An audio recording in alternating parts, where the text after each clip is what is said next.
Hey guys, thanks for tuning in. So, today, just a quick video. Well, we'll see. I'd love to rant, but I'm going to be answering a question that came up recently for me, which is what has LSD taught me about deja vu? Well, for the few of you people who have seen every video on my channel, you're probably noticing I'm picking pieces from it. So I hope I don't sound like I'm repeating myself, but hopefully I can bring up some new things anyway, because this question was asked or raised when I went to this, what was it? It was like a little meeting with this dream psychologist, basically a Jungian psychologist, and they were a clinical psychologist, but they ended up just doing dream interpretation in the end. Really cool guy, this person, and my workplace just on one of the days it was off, had this guy come over, exchanged a free float for him, because I work at one of those sensory deprivation tank places. And then we all just sat around asking him questions, and he just answered all these questions for us. It was wicked. And one of the questions that was kind of brought up for all of us to kind of consider was, why do we experience deja vu? And I remember the first thing that came to my mind was a specific LSD trip I had. And I believe that shed a lot of light on the matter for me. So let me talk about it with you guys. This LSD trip actually happened quite a few years ago. It was when I probably wasn't in the best mindset of my life. I wouldn't say I was particularly bad, or like I wasn't like battling suicidal thoughts or anything like that every day, but still I just didn't have much of a drive, didn't really know where I was at in life, and I was a nihilist in the sense that I didn't believe in anything, but also didn't believe in doing anything, and didn't believe that there was any particular reason for me to conduct myself in a particular manner. But basically, because I was in this headspace, I wasn't attracting people into my life that really gelled with me. And one of these people was my friend, who I won't mention or name. Now, technically speaking, I actually am still good friends with him today. And this experience probably ended up strengthening our relationship a lot. At the time, we were friends and we got along well. But because I wasn't in the best headspace, I interpreted him probably in a negative light, and I thought I don't know. There was this underlying negativity in this relationship which I couldn't quite put my finger on. But I really needed to do some self-work at this point, and every week I was letting a group of people just come over to my house, which I didn't even gel with that much. Basically just never allowing myself to do my own, self-work and spend enough time with myself, which I really desperately needed to do at the time. One night I take acid and this guy comes over. And it's funny because usually when we catch up, we'd always drink, but this was the first time I was taking acid with him. I never took acid with him before. And there's this, there's a big distinction between alcohol and LSD. Now, this is a massive generalization, but if you're an alcoholic, generally speaking, you drink because you want to escape certain emotions. And if you're hooked on psychedelics, generally speaking, that's because there's an emotion that you're trying to bring up to the surface, which you have been repressing or suppressing all your life. Now, these two energies met this night, because my friend loved to drink, and I love to drink as well, but I was getting more into the tripper phase.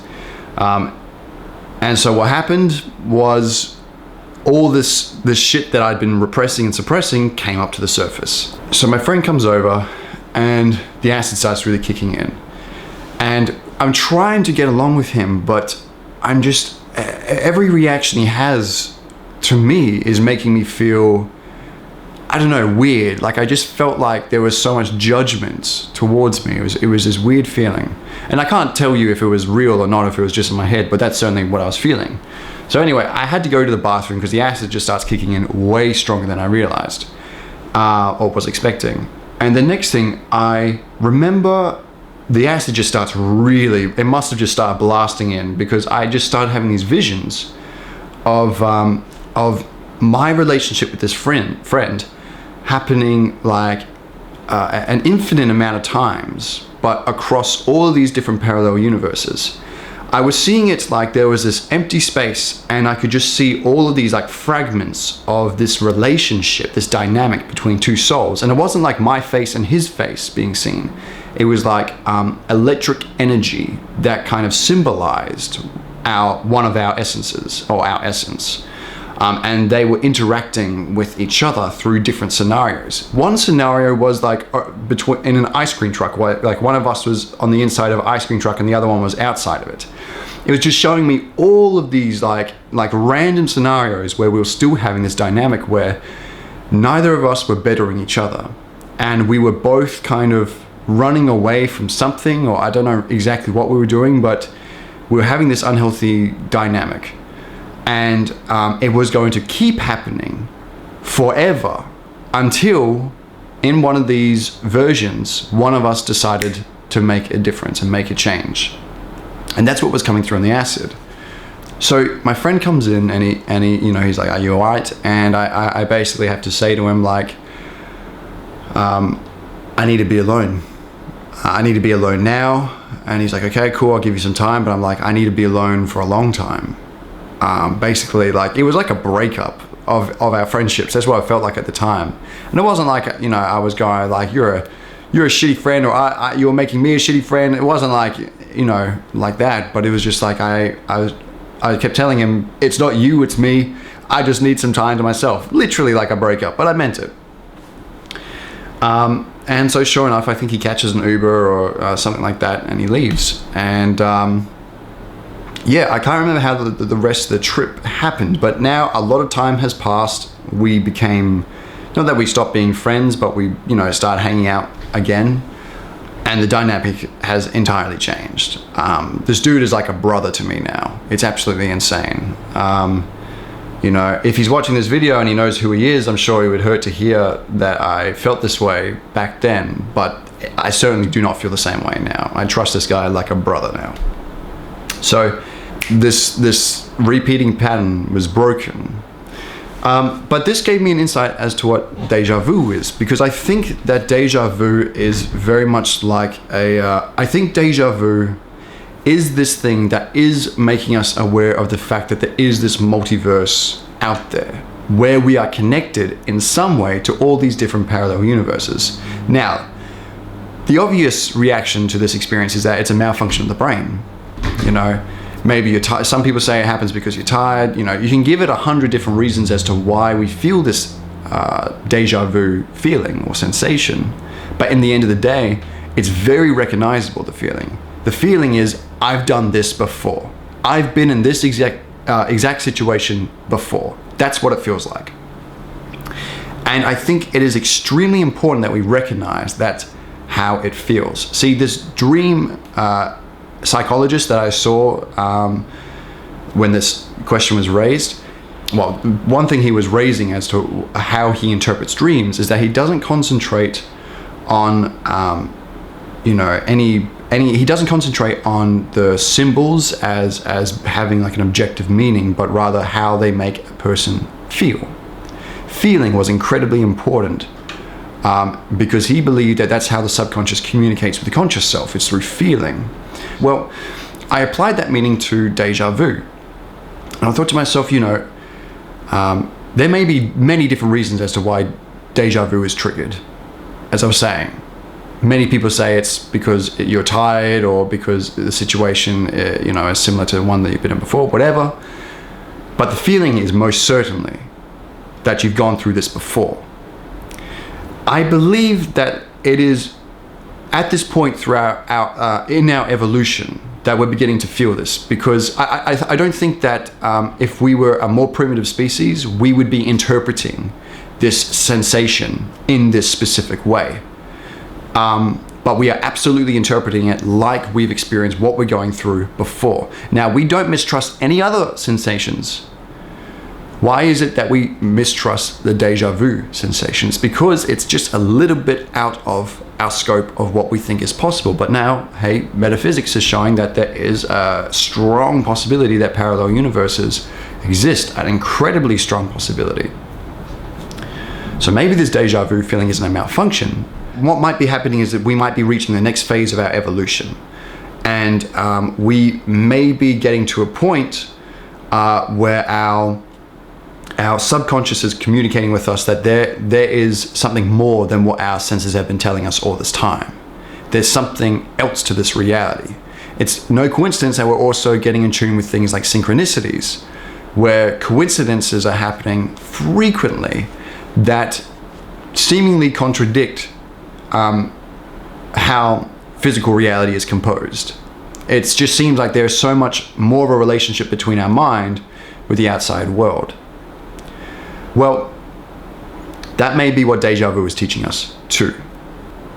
When I was on LSD, I was seeing this relationship that I had with my friend happening over and over and over again.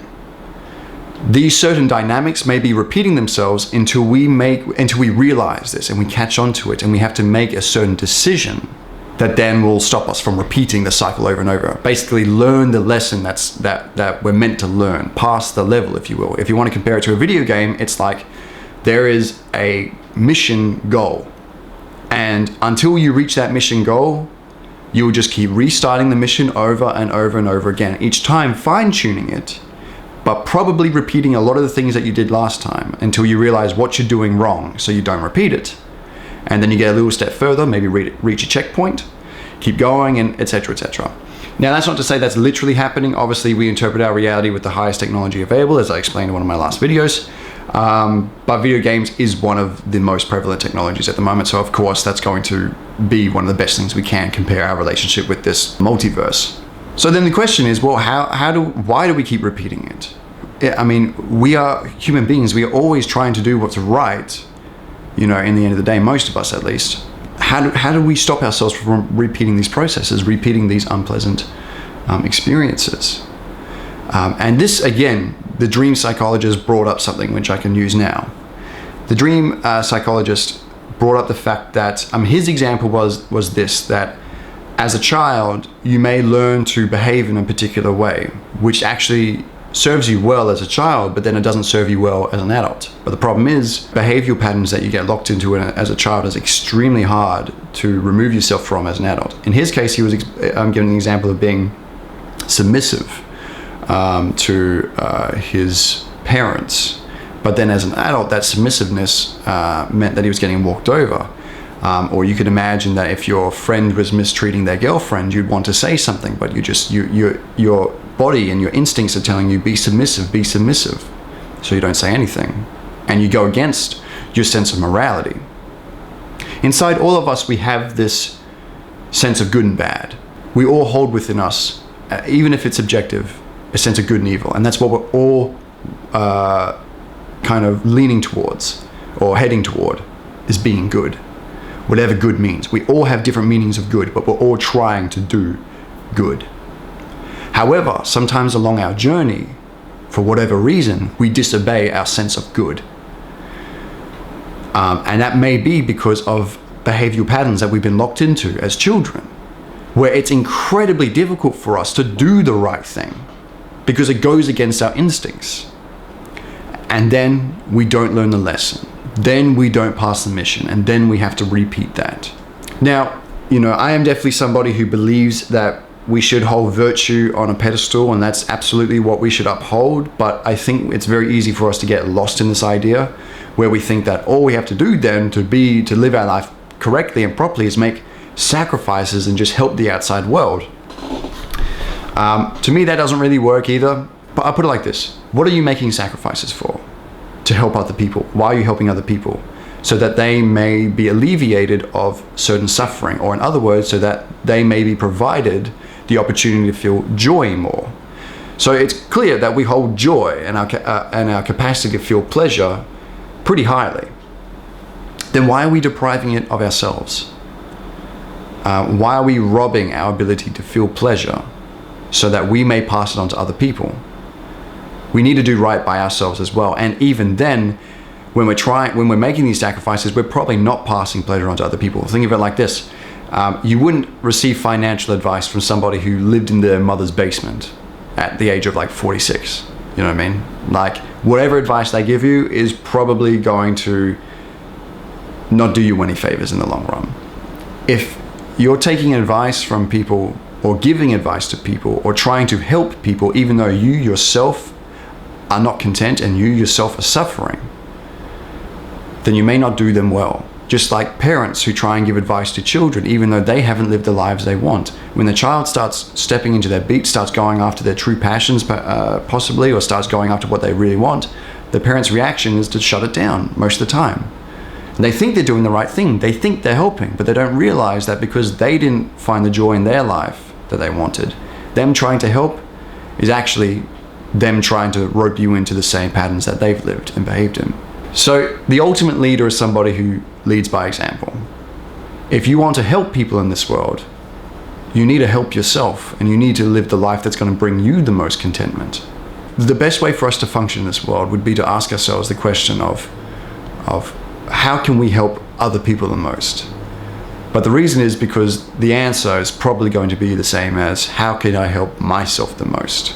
Somebody who's passionate about what they do works a whole lot more effectively and a whole lot more hard than somebody who's going against their true passions and desires. And if you're engaged with your passions and you're working hard and you're working effectively, then you're being an excellent member of the community and you're helping other people whilst helping yourself.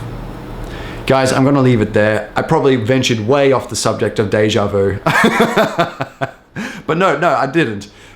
That's how I think you pass the level. I think that's how you stop repeating the process. It may be the most difficult thing for you to do. It may be the thing that's behind all of the fear in your mind. But in the end of the day, you have to do it. Sometimes the things that are the most worth having are the most difficult things to pursue. Now, this is all just a theory, of course. I'm not going to pretend like this is 100% backed up by evidence, but I have had an experience with involving the machine elves, where they seemingly gave me an experience that revealed some things that happen to us after we die. And you guys know how much I trust my experience of the machine elves, or the machine elves in general. So I'll leave a link to that video up there. Feel free to check it out. It does go over some of this content, but in a little bit more detail. And yeah, I hope you're having a fantastic day, guys. I will leave it on a question. Do you think we can trust our sensory experience? Do you think it's a porthole into an objective reality, or do you think it's entirely deceptive? Of course, I ask that because deja vu is, somewhat a sensory experience. But yeah, there's a lot of debate on this, and I would love to see or hear your feedback or read your feedback. And I will read it, even if I don't reply to the comment. Don't think like you've wasted 6 paragraphs in the YouTube comments. I always read these questions. So, these answers, I should say. Anyway, hope you guys have a fantastic day. I will talk with you all soon. And yeah, keep real, keep living well. Peace.